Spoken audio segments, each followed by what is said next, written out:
अस्सलाम वालेकुम नाजरीन, प्रोग्राम दूसरा रुख में खुशामदीद। मैं हूं आपका मेज़बान नादिर गुरामानी। नाजरीन, आज जस्टिस मंसूर अली शाह जो सुप्रीम कोर्ट के सीनियर जज हैं, उन्होंने एक तकरीब से खिताब में वाज़ेह ये किया है कि जो सुप्रीम कोर्ट का फ़ैसला है उस पर अमल दरामद करना लाजिम है। ये ऑब्लिगेशन है, कॉन्स्टिट्यूशनल ऑब्लिगेशन है और सबको अमल दरामद करना होगा। और उन्होंने ये भी कहा है कि अगर अमल दरामद नहीं होता तो उसके संगीन नताइज होंगे। इसके साथ साथ उन्होंने ये भी कहा है कि किसी के पास ये चॉइस नहीं है कि वो ये कहे कि सुप्रीम कोर्ट का फ़ैसला दुरुस्त है या नहीं है, बल्कि सुप्रीम कोर्ट जो भी आइन के मुताबिक फ़ैसला दे उस पर सब अमल दरामद करने के पाबंद हैं। इसी के साथ साथ हमने देखा कि हाल ही में कौमी असम्बली से खिताब में बिलावल भुट्टो जरदारी ने यह कहा कि जो इदारे हैं वो दूसरे इदारों के काम में मुदाखलत करें। और इसी हवाले से हमने देखा कि जो हाल ही में इलेक्शन एक्ट मंजूर हुआ और अब वो एक्ट भी बन चुका है, तो उसके बाद भी काफ़ी तनकीद हुई कि इस फैसले पर अमल दरामद होगा या नहीं।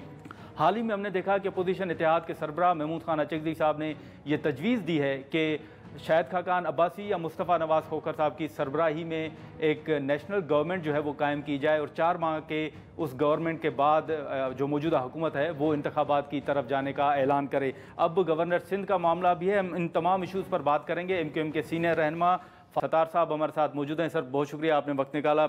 सबसे पहले तो आज जस्टिस मंसूर अली शाह साहब की अगर स्पीच आपकी नज़र से गुजरी हो, उन्होंने वाज़ेह कर दिया है कि सुप्रीम कोर्ट के फैसले पर अमल दरामद हर सूरत करना होगा, नहीं तो संगीन नताइज हैं। आप क्या देख रहे हैं फारूक भाई? भाई, मैंने तो देखिए अपनी जो तकरीर थी ये जो इलेक्शन एक्ट में तरमीम की हुकूमत ने जी, तो मैंने ये भी वाज़ेह किया कि इतनी सीरियस लेजिस्लेशन है, लेकिन ये लेजिस्लेशन जो कि प्राइमा फेसी बादियों नज़र में नज़र आ रही है कि ये सुप्रीम कोर्ट के उस फैसले का तोड़ है, जिसके नतीजे में हमने ये भी कहा था कि ये फैसला भी कुछ बहुत ज़्यादा कॉन्स्टिट्यूशनल नज़र नहीं आ रहा। इसमें इमोशंस भी हो सकते हैं, इसमें कोई मॉरल व्यू भी हो सकता है, लेकिन कॉन्स्टिट्यूशन को रीराइट भी किया, ये बात भी आई थी और नज़र भी आ रहा है कि थोड़ा ओवर इंटरप्रिटेशन हो गई है जो है कॉन्स्टिट्यूशन की। और उसी वक्त हमने कहा था कि अब लड़ाई या जो तसादुम है वो सियासी जमातों के दरमियान नहीं रहा, बल्कि अब ये इदारे और इदारों के दरमियान जो है वो ये लड़ाई हो जाएगी। और ऐसा ही हुआ, क्योंकि जब सुप्रीम कोर्ट ने फैसला दिया तो पार्लियामान ने कहा कि जी आप थोड़ी, हम सुप्रीम हैं और हम कानून बनाते हैं, हम आइन बनाते हैं, आप इंटरप्रेट कर सकते हैं, लेकिन आपने जो इंटरप्रिटेशन की है ये हमें नज़र आ रहा है कि इससे तो ये फिर फैसला करेगा कौन? नहीं, लेकिन सर वो तो कह रहे हैं कि आपके पास चॉइस नहीं है कि आप कहें कि ये फैसला सही है या गलत है, आपने अमल दरामद करना है। हाँ, लेकिन अगर उसकी बात यह ना कि अमल दरामद तो हुकूमत को करना है। और हुकूमत को ये शील्ड इलेक्शन एक्ट में जो तरमीम भी मिली है वो कोई चैलेंज करेगा सुप्रीम कोर्ट में, तो उस पिटीशन को, उस एक्ट को स्ट्राइक डाउन करने का इख्तियार तो शायद सुप्रीम कोर्ट को हो सकता है। वो PTI कर चुकी है। देखिए, सुप्रीम कोर्ट या उनके जजों के फैसले बोलते हैं, वो फैसले की सूरत में बात कर सकते हैं। वो सुप्रीम कोर्ट के अलावा अगर कहीं भी बात करते हैं तो वो ये तो इसका मतलब हो गया कि दोनों तरफ है आग बराबर लगी हुई, उन्होंने भी तलवार निकाली हुई है। मैं तो ये कहता हूँ ग्रैंड डायलॉग की ज़रूरत है। अब तो मामला इतना आगे चला गया, इतना ख़राबी की तरफ चला गया और मुल्क में कोई ये बात नहीं कर रहा कि महंगाई, बेरोज़गारी और जो उसके जो माशी बहरान है, गैस, बिजली, तेल, लोड शेडिंग, बिल जो बिजली और गैस के बिल हैं उनकी जो सूरत हाल, उस पर बात करने के लिए कोई तैयार नहीं, ना अदलिया तैयार है, ना पार्लियामान तैयार है, ना सियासी जमात इस पर बात कर रही है। इस वक्त तो फिर आप 25 करोड़ आवाम को क्या मैसेज दे रहे कि एक इदारा अपनी सुप्रीमेसी की बात करता है कि इस मामले में मेरा इख्तियार है, मेरी रिट है, आप मेरी रिट को चैलेंज करें, दूसरा इदारा कह रहा है कि जी मेरी रिट को आपने ट्रेसपास किया है, फिर फैसला कहाँ होगा, कौन करेगा भाई तो फैसला? आपको लगता है हुकूमत के लिए मुश्किलात बढ़ते हुए देख रहे हैं? हुकूमत के लिए तो बढ़ रही है, मुल्क के लिए बढ़ रही है भाई, ये रियासत के लिए बढ़ रही है। ये कोई मामला इतना आसान नहीं कि एक हुकूमत को कुर्बान करके आगे। अब मुझे बताएं ना, अगर अचकज़ई कह रहे हैं, कोई भी कह रहा है कोई नेशनल गवर्नमेंट बननी चाहिए, कितने अरसे के लिए बननी चाहिए? नेशनल गवर्नमेंट के अंदर सारी सियासी जमातों का इत्तफाक होगा नहीं होगा, फिर उसके पास कोई विजन है? देखिए, विजन तो सिंपल ये है कि भाई जो जमहूरियत है वो पार्टिसिपेटरी है, निचली सतह तक आपको इख्तियार और वसाइल देने, जो हमारा कॉन्स्टिट्यूशनल अमेंडमेंट बिल है, 130 शहरों को तरक्की का इंजन बनाए, महंगाई का तोड़ वहाँ से मिल जाएगा, इख्तियारात नीचे होंगे, वो बहुत सारे काम करेंगे। चीन में 1 पार्टी रूल है, लेकिन उनके बल्दियाती इदारे दुनिया में सबसे ज़्यादा ताकतवर, सबसे ज़्यादा मौसर, सबसे ज़्यादा बाइख्तियार और सबसे ज़्यादा खुद कफील, खुद मुख्तार है। अच्छा, अब इसका मतलब ये है कि एक तो ये हल है, दूसरा हल ये है कि मईशत में आपको रिसोर्सेज चाहिए। जब तक ज़राअत पर कोई टैक्स, देखे पीटीआई ने भी 4 साल तो टैक्स नहीं लगाया, पेट्रोलियम लेवी तो पीटीआई ने भी ख़त्म नहीं की। तो पीटीआई भी अगर ये बात करती है कि ये बजट सही नहीं है, लोगों पे जुल्म हुआ है, नाइंसाफ़ी हुई है, क़यामत बर्पा हो गई, तो पीटीआई भी अपने 4 सालों का हिसाब रख के फिर माफ़ी तो मांगे। लेकिन फारूक भाई, अब आप हुकूमत को सपोर्ट भी कर रहे हैं, आप देख रहे हैं कि जितने महाज खुल रहे हैं हुकूमत को, वैसे आप कितना अर्सा देख रहे हैं? सपोर्ट भी कर रहे हैं, उसकी इस्लाह भी कर रहे हैं, उसकी नसीहत भी कर रहे हैं, उसको भी समझा रहे हैं। आप हमारी बातों में बहरहाल ही खैर जानिबदारी ढूंढेंगे। मैंने कहा ना कि इस हुकूमत के बहुत सारे इक़दाम है जिस पर अब तक मुझे उसूलन नज़रियाती तौर पर अलग हो जाना चाहिए था, लेकिन मैं अलग होकर अपोजिशन की सफ़ों में जाऊँगा। अपोजिशन के क्या कमिटमेंट है? कोई हल्फिया बात है कि 4 सालों में उन्होंने जो बजट दिया वो भी स्टेटस को फ़रोग़ देता था, ये भी स्टेटस को। 77 सालों से कौन सा बजट आया जिसमें पेट्रोलियम लेवी ख़त्म कर दी गई, सेल्स टैक्स, बिजली तेल गैस पे सेल्स टैक्स ख़त्म किया गया, आम आदमी को रिलीफ दी गई, आम आदमी को छोटे कर्जे बड़े पैमाने देकर उनको अपने पैरों पे खड़ा होने और इस मुल्क में इन्वेस्टमेंट को प्रमोट किया गया, इस मुल्क में प्रोडक्शन को प्रमोट किया गया, एम्प्लॉयमेंट को प्रमोट किया गया, एक्सपोर्ट को प्रमोट किया गया। ये तो सारी चीज़ें किसी हुकूमत ने की नहीं है। ठीक है। तो मेरे ख्याल में फिर मैं किस तरह जाऊँ? तो या तो कोई ऐसा एक अपोजिशन, एक हुकूमत और बीच में भी कोई फोरम हो, फिर वो कहते हैं नहीं न्यूट्रल तो जानवर होता है, तो हम गैर जानिबदारी की बात करते हैं, वहाँ भी हम फंसते। तो एक तीसरी बेंच होनी चाहिए कि ना हम अपोजिशन के साथ हैं ना हुकूमत के साथ हैं, हमें कोई रास्ता तो दे ना। लेकिन हम नवाबजादा नसरुल्लाह खान की तरह ये अल्लाह रसूल का वास्ता देते हैं 25 करोड़ आवाम का कि सारी अपोजिशन के पास भी इसके बाद अपॉर्चुनिटी नहीं है। अगर हालात ख़राबी की तरफ गए, एक तवाइफुल मलूकी, एक केओस, एक एनार्की हो गई, तो फिर सब ठाट पड़ा रह जाएगा। जब लाट चलेगा बंजारा तो किसी की बारी फिर नहीं आने की। मैं ये नहीं कह रहा कि फिर अल्लाह ना करे को मार्शल लॉ लग जाएगा, लेकिन सूरत हाल सबके हाथ से जब चली जाएगी तो फिर इस मुल्क का 25 करोड़ आवाम का क्या होगा। ठीक है फारूक सत्तार साहब, मुझे ब्रेक का इशारा किया जा रहा है, अगर इजाज़त दें नाज़रीन यहाँ ब्रेक लेते हैं और ब्रेक के बाद हम यहीं से गुफ्तगू को आगे बढ़ाते हैं।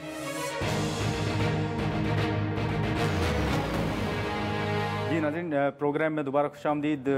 फारूक सत्तार साहब, इस वक्त मुख्तलिफ हुकूमत फैसले कर रही है। आप अगर देखें तो डिजिटलाइजेशन की बात हो रही थी पहले भी और अब भी, लेकिन अब इंटरनेट की बंदिश, फायरवॉल की बातें हो रही हैं। क्या MQM इन तमाम फैसलों में भी हुकूमत को सपोर्ट कर रही है? मैं तो बेटर सेंस की बात कर रहा हूँ। अल्लाह ताला इतनी समझ बूझ दे तमाम रियासती इदारों में जो लोग फैसले कर रहे हैं उनको भी, चाहे वो अदलिया हो, चाहे मुकर्रर हो, चाहे इंतज़ामिया और इंतज़ामिया में आप इस्टेब्लिशमेंट को भी काउंट करें। किसी ग्रैंड डायलॉग की ज़रूरत है। ये तय करना है कि इस मुल्क को आगे कैसे चलाना है। सियासी जमातें बिल्कुल होना चाहिए, उसका लाजमी किरदार है, उसके वजूद से इनकार आप नहीं कर सकते। लेकिन हुकूमत तो पाबंदी लगाने जा रही है। देखिए हुकूमत अगर पाबंदी, मेरे ख्याल में उससे तो वो बैकआउट कर गई। उसने देख लिया कि ये तो एक नॉन स्टार्टर है, मतलब ये तो ज़मीन से बाहर भी नहीं निकलेगा। अगर इसमें ये वाला बीज बोना है तो ये पौधा नहीं निकलेगा कि जिसमें बैन की कोई बात होगी। उसको कोई भी सपोर्ट नहीं करेगा, पीपल्स पार्टी नहीं करेगी, MQM सपोर्ट नहीं करेगी। मेरे ख्याल में ये नहीं होने जा रहा, जो मैं जहाँ तक समझता हूँ। उससे तो उन्होंने इसको तो रोक दिया है। लेकिन बाकी जो इक़दाम भी हो रहे हैं वो सिर्फ अपनी बरतरी को साबित करने के लिए हो रहे हैं, सिर्फ अपनी अना और अपनी ज़िद में फैसले हो रहे हैं। सुप्रीम कोर्ट अगर ये फैसला देती ना नादिर कि मॉरली PTI बैक्ड कैंडिडेट कामयाब हुए, ठीक है बल्ला नहीं है उनके पास और PTI नहीं, लेकिन जितने उम्मीदवार कामयाब हुए हिस्सा बदकदर जुस्सा उसूलन उनके पास वो मखसूस नशिस्तें उन्हें मिलनी चाहिए।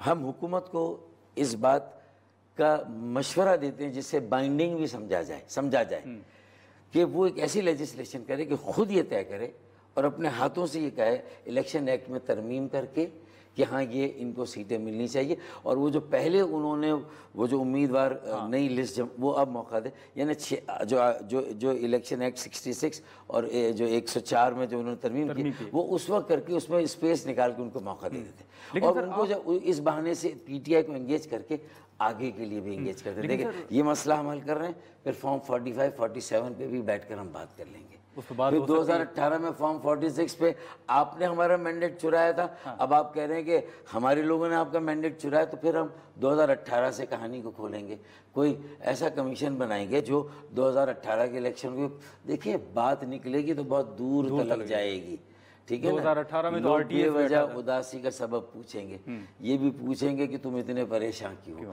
ये सारी बातें निकलेंगी ना। फिर ऐसा थोड़ी होगा कि सिर्फ एक इलेक्शन प्रोब होगा, फिर तो सारे इलेक्शन प्रोब। लेकिन फारूक भाई आपको बताया तो गया होगा कि फायरवॉल लगा रहे हैं, क्या कर रहे हैं, हुकूमत क्या करने जा रही है, बतौर इत्तेहादी आपके इल्म में तो होगा, एतमाद में तो लिया गया होगा। देखें हम पीपल्स पार्टी से ज़्यादा नाराज़ नज़र आते हैं ना जी। और PMLN को हम समझते थे कि वो थोड़ा सा ज़्यादा बड़े दिल का मुजाहरा करेगी, वसीउल क़ल्बी का, और इंक्लूसिव पॉलिटिक्स पर जाएगी और सारे स्टेक होल्डर्स को बुलाकर हर अहम मसले पर, हर पॉलिसी साजी और हर फैसला साजी और कानून साजी में हमें, लेकिन ऐसा नहीं हो रहा। ऐसा लग रहा है कि हम स्कूल के वो जो है ना वो तालिब इल्म है, प्रिंसिपल ने कह दिया कि बस अब स्कूल की छुट्टियां हैं तो हम छुट्टियों पे चले जाएं, अब इजलास हो रहा है, अब दोबारा आप आ जाएं, स्कूल खुल गए तो हम वापस आ जाएं और जो वहाँ पढ़ाया जाए वो पढ़ के आप जाएं, होमवर्क करके अगले दिन वापस आ जाएं।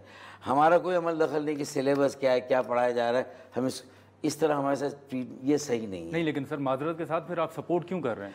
इसलिए कर रहे हैं कि हमारे पास और चॉइस क्या है। आप न्यूट्रल बैठ जाएं। न्यूट्रल का है कोई गुंजाइश निकाले आइन में, हम तो अपोजिशन में समझ जाएंगे ना।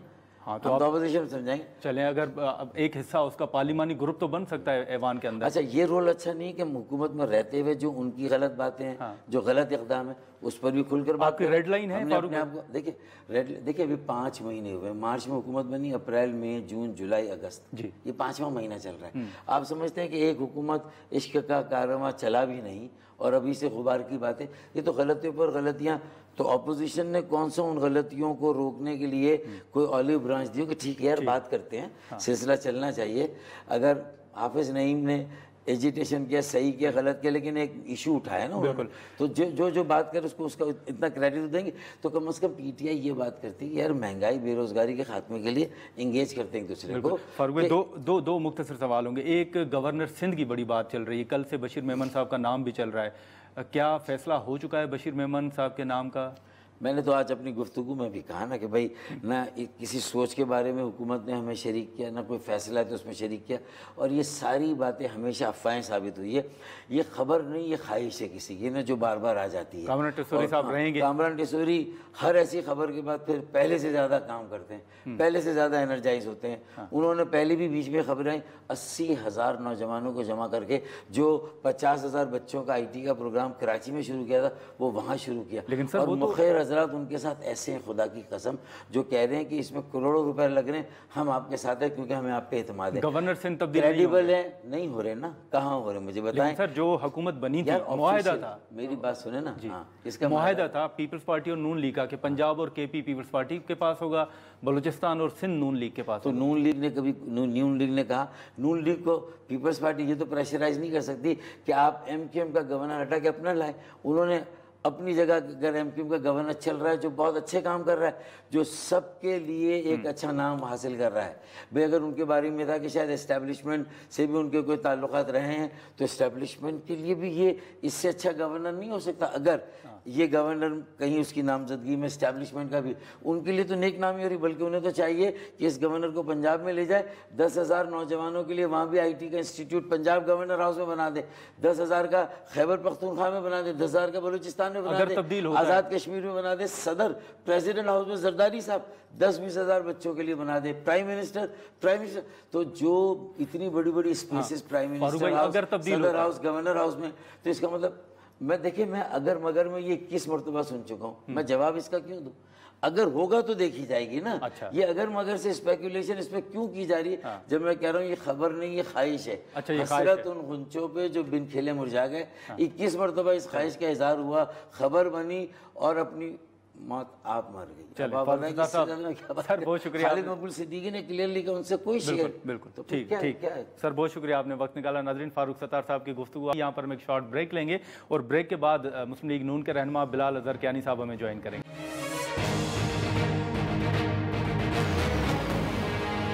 प्रोग्राम में दोबारा खुशामदीद। नाज़रीन, फारूक सत्तार साहब की गुफ्तगू आपने सुनी। अब मुस्लिम लीग नून के सीनियर रहनुमा बिलाल अजहर कियानी साहब ने हमें ज्वाइन किया। बहुत शुक्रिया बिलाल साहब, आपने वक्त निकाला।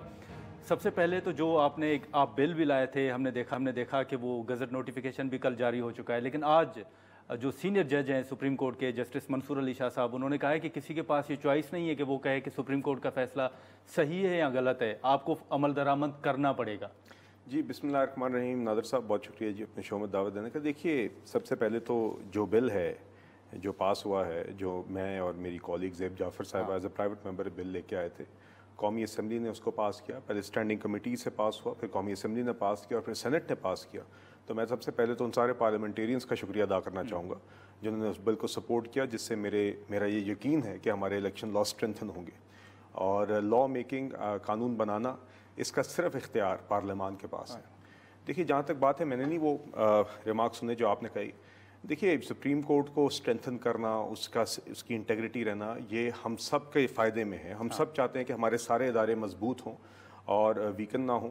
मगर देखिए, फ़ैसले गलत भी हो सकते हैं, फ़ैसले सही गलत होते हैं, और फैसलों को गलत और सही कहा जा सकता है, और इसलिए आप रिव्यू पिटिशन भी दायर करते हैं, वो आप चैलेंज की आपके पास राइट भी है। तो बाकी जहाँ तक बिल का मामला है, उस बिल में आप 3 चीज़ें हैं बुनियादी तौर पे, और वाज़ेह चीज़ें जिसको सब प्रैक्टिस एक्सेप्ट करते हैं। कोई भी अभी तक उसके अंदर कोई आईनी या कानूनी नुक्स नहीं निकाल सका, और वो उसमें ऐसी बातें जो मौजूदा हम समझते थे ऑलरेडी आइन और कानून में दर्ज थी, उसको हमने सिर्फ मजीद वज़ा किया। नहीं, लेकिन बिलाल साहब, मंसूर अली शाह साहब कह रहे हैं कि आपके पास चॉइस नहीं है कि आप कहें कि सही है या गलत है, और अगर अमल दरामद नहीं होता तो उसके संगीन नतायज हैं। मेरा नहीं ख्याल जी, I would be surprised if he said कि आप यही नहीं कह सकते कि सही है गलत है। सही है गलत तो कह सकते। तो आप पार्लियामान और सुप्रीम कोर्ट के दरमियान कोई तसादुम देख रहे हैं? नहीं नादिर साहब, मैं उम्मीद करता हूँ ऐसा नहीं है। देखिए, बात 2 चीज़ों में तफरीक करनी चाहिए। फैसले सही और गलत हो सकते हैं। देखिए ना, तो एक तरफ क्योंकि उसी ही फैसले के अंदर अगर आप रिजर्व सीट्स के केस की फैसले की बात कर लें, तो 2 जजेस की माइनॉरिटी जजमेंट भी आपके सामने है। नईम अख्तर अफगान साहब हैं और जस्टिस अमीनुद्दीन खान साहब हैं। उनकी जजमेंट के अल्फाज इतने स्ट्रॉन्ग हैं, आपके सामने हैं, कि वो तो बाकायदा कह रहे हैं कि आपको 3 आइन की आर्टिकल्स 51, 106 और 63 को सस्पेंड करके नए आर्टिकल्स इंसर्ट करने पड़ेंगे। ये उनकी अल्फाज हैं, ये मेरे अल्फाज नहीं हैं। तो देखिए, judgements can be wrong and you can have a majority view and a minority view. मैं आज भी समझता हूँ कि वो जो जजमेंट है वो आइन से हार्मनी में नहीं है, और इसीलिए हमारी आपने देखा कि एक रिव्यू पिटिशन पेंडिंग है जो वहाँ पे मौजूद है। तो मेरे तो इस बिल पास होने से पहले भी हमारी जो रिव्यू पिटिशन है वो एग्जिस्टिंग लॉज की बुनियाद पर डाली गई थी, और मैं आज भी समझता हूँ वो फैसला दुरुस्त नहीं था। और मैं उम्मीद करता हूँ कि जब ये रिव्यू पिटिशन फिक्स होगी, जब वहाँ पे आर्गुमेंट्स होंगी, तो कोर्ट और बेंचेस पे नजर। लेकिन बिलाल साहब, माजी में जितने सुप्रीम कोर्ट के फैसले हैं वो भी मिसालें आपके सामने होंगी। अभी भी पाकिस्तान तहरीक इंसाफ ने सुप्रीम कोर्ट से रुजू कर रखा है, एक पिटिशन इस कानून के खिलाफ दायर कर रखी है। कल अगर ये फैसला आ जाता है या इस कानून को कलअदम करार दिया जाता है, तो व्हाट नेक्स्ट? नादिर साहब, देखेंगे वो तो जब ये तो मफरूज़े पे बात है, मगर देखिए बात ये मेरे इल्म में, मैं खुद I am curious to see what that petition looks like, because वो देखिए हमारा बिल बुनियादी तौर पे कहता है क्या, मैं आपको मुख्तसर बहुत चंद सेकंड में बता देता हूँ। सबसे पहली शिकवा हमारी इस बिल की ये है कि अगर कोई शख्स मुकर्रर वक्त पे रिटर्निंग अफसर के सामने अपने पार्टी का टिकट नहीं जमा कराता तो वो आज़ाद कैंडिडेट तस्वुर किया जाएगा। ये कोई ऐसी बात नहीं जो कॉन्ट्रोवर्शियल है, लिटरली ये एक शिक है। दूसरी शिक ये है कि अगर कोई भी जमात मुकर्रर वक्त पे अपनी रिजर्व सीट्स की लिस्ट इलेक्शन कमीशन में नहीं जमा कराती तो वो इलेक्शन के बाद रिजर्व सीट के कोटे के मुस्तहिक नहीं हो सकती। ये भी एक लॉजिकल बात है जो आइन, मैं समझता हूँ आइन और कानून की एग्जिस्टिंग शिकों से भी यही नतीजा निकलता था। हमने सिर्फ मजीद वजह किया। और आखिरी बात यह कि अगर एक आज़ाद कैंडिडेट इलेक्शन जीतने के बाद किसी जमात को ज्वाइन करने का फैसला करता है तो उसकी वो ज्वाइनिंग इर्रिवोकेबल है, मतलब कि एक दफ़ा ज्वाइन करके वो रिवर्स नहीं कर सकता। ये भी बात पहले मानी गई, मेरे नज़दीक आइन और कानून में ऑलरेडी दर्ज थी, अगर आप शिकों को मिलाएं, और प्रैक्टिस का भी हिस्सा थी। अब इसके अंदर कोई भी अभी तक मुझे ये नहीं बता सका कि इन शिकों के अंदर आइनी और कानूनी तौर पर क्या चीज़ वो चैलेंज करना चाहते हैं। इस तरह के कवानीन को भी अगर आप कोर्ट में जाके चैलेंज करके रिवर्स करना चाहते हैं जो लॉजिकली सब एक्सेप्ट करते हैं तो सौ बिस्मिल्लाह, मगर मुझे अभी तक नहीं पता चला कि कोई आईनी या कानूनी जवाज, क्योंकि आप किसी भी लॉ को एक ही बुनियाद के ऊपर स्ट्राइक डाउन कर सकते हैं अगर वो आइन से मुतसाद। लेकिन बिलाल साहब, अब बिलावल साहब की तकरीर भी आपने सुनी होगी ऐवान के अंदर, अब वो भी मुदाखलत की बात कर रहे हैं। क्या हुकूमत देख रही है कि एक इदारा पार्लियामान के खिलाफ जो है वो कुछ कर रहा है, कोई फैसले कर रहा है या मुदाखलत कर रहा है पार्लियामान के काम में? ये देखिए बात यह है कि नादिर साहब, जैसे कि मैंने पहले कहा कि सारे ही इदारे मजबूत होना पाकिस्तान की बेहतरी में है, और इसमें जहाँ पे यकीनन सुप्रीम कोर्ट एक हमारा एक क्रिटिकल और क्रूशल इंस्टीट्यूशन है जिसकी मजबूती, जिसकी इंटेग्रिटी का फ़ायदा पूरी कौम को है, और हमारे लिए सुप्रीम कोर्ट के जजेस भी और सुप्रीम कोर्ट काबिल इज़्ज़त और काबिल एहतराम भी है। वहीं पर उतना नहीं, उससे ज़्यादा नहीं तो उतना ही पार्लियामेंट की भी सुप्रीमेसी इम्पॉर्टेंट है आपके रियासती ढांचे में। तो आइन बनाने का इख्तियार सिर्फ पार्लियामान के पास है और किसी के पास नहीं है। सुप्रीम कोर्ट या कोर्ट के पास आइन को इंटरप्रेट करने का इख्तियार बिल्कुल है, मगर आइन की रीराइटिंग और इंटरप्रिटेशन में फ़र्क है। तो हमें ये इंश्योर करना होगा कि जो कॉन्स्टिट्यूशनल बाउंड्स हैं सब इदारों की, जो ट्राइकॉटमी ऑफ पावर है, रियासत के सारे जो मुख्तलिफ पिलर्स हैं वो सब उसी के अंदर काम करें। और देखिए जहाँ पे लॉ मेकर्स का काम आइन और कानून में शिकें अमेंड करना या नए कवानीन लाना है, वहीं पर जहाँ पे कोई कानून आपने बनाया है, जिस तरह इलेक्शन एक्ट बना था, उसकी जो भी इंटेंट या स्पिरिट है, अगर उस पर भी हमें नज़र आए कि उस इंटेंट और स्पिरिट से हट के उसकी बात जारी है, तो उसका पहरा देना भी लॉ मेकर्स की जिम्मेदारी में। लेकिन हाल ही में हमने पीटीआई के ऊपर पाबंदी का फैसला जो हुकूमत की तरफ से सामने आया था, क्या इस वक्त हुकूमत उस फैसले पर नज़रसानी कर रही है या फैसला वो वापस हो चुका है? कोई ऐसी डेवलपमेंट है? ये देखिए, मेरे में तो जी भाई पाबंदी की आपने देखा है कि जो अब आई डोंट नो आप किस वाले पीटीआई पर पाबंदी का नहीं, देखिए कोई आपने देखा था कि उसके ऊपर ये बात हुई थी कि वज़ीर इत्तलात ने भी ये बात की थी कि सियासी जमातों के साथ मुशावरत करके ही कोई कदम उठाया जाएगा। हाँ। तो वो अभी तक जब वो मुशावरत मुकम्मल होगी तभी हम ख़त्म करेंगे। हम इस तरह नहीं करते कि बिला वजह एक चीज़ फौरन कर दें। लेकिन बिलाल साहब, एक तरफ आप पीटीआई को मुज़ाकरात की दावत दे रहे हैं, दूसरी तरफ आप उसी जमात पर पाबंदी की बात कर रहे हैं। देखिए, दो चीज़ें ना, एक तरफ तो मुज़ाकरात की हम दावत नहीं देते, हम एक सियासी और जमहूरी जमात है। हम ये ज़रूर समझते हैं कि आप जैसे भी जिस तरह भी आप पार्लियामान में अब एक अपोजिशन का आपका किरदार है, तो कौमी इश्यूज़ के ऊपर हम आपको अपोजिशन तस्लीम करते हुए कहते हैं कि पार्लियामेंट्री फोरम्स के ऊपर आप आके कौमी इश्यूज़ पे बात करें। ये करना आपका फ़र्ज़ है और आपके साथ इस पे वर्किंग रिलेशनशिप बनाना हमारा फ़र्ज़ है। क्योंकि ये मगर मुज़ाकरात का मतलब ये नहीं है कि आपको आपके 9 में के जराइम का एनआरओ मिल जाए, कि खान साहब को 190 मिलियन पाउंड के केस का तोशाखाना केसेस का एनआरओ कह रहे हैं कि आप सीसीटीवी फुटेज लें, आप तहकीकात करें। कितनी दफ़ा चलाएं?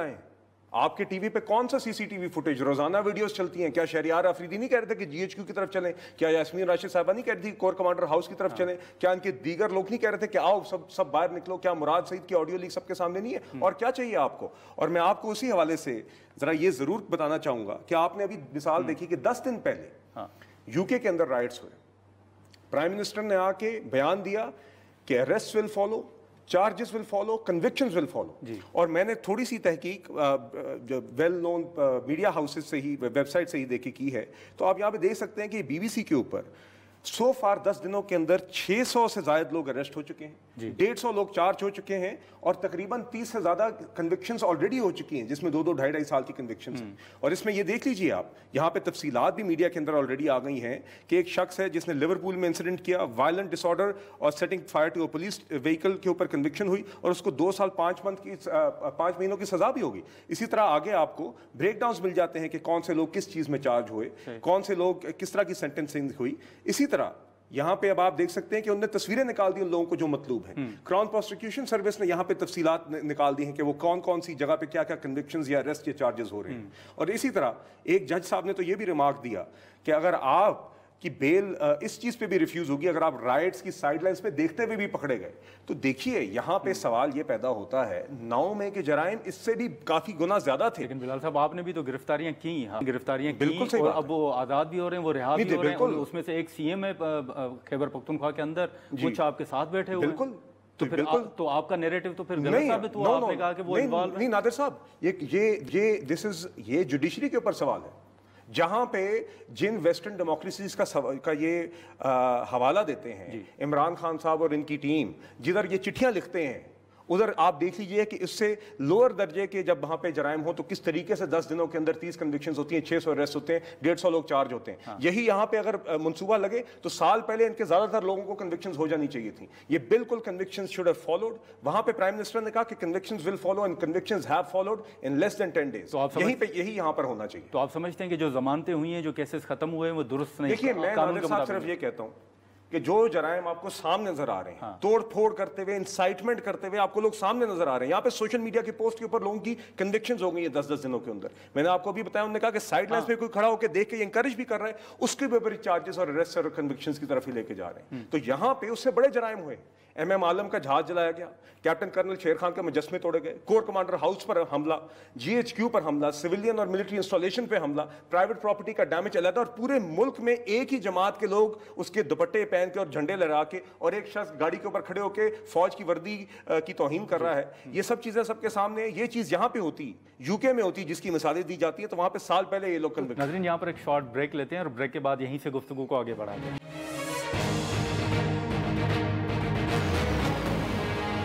प्रोग्राम में दोबारा खुशामदीद। आपके नज़दीक अब इमरान खान साहब हो या फिर उमर अयूब साहब हो, वो CCTV फुटेज का इतना खुल के मुतालबा क्यों कर रहे हैं? सर, मैं उनको फॉरवर्ड कर देता हूँ।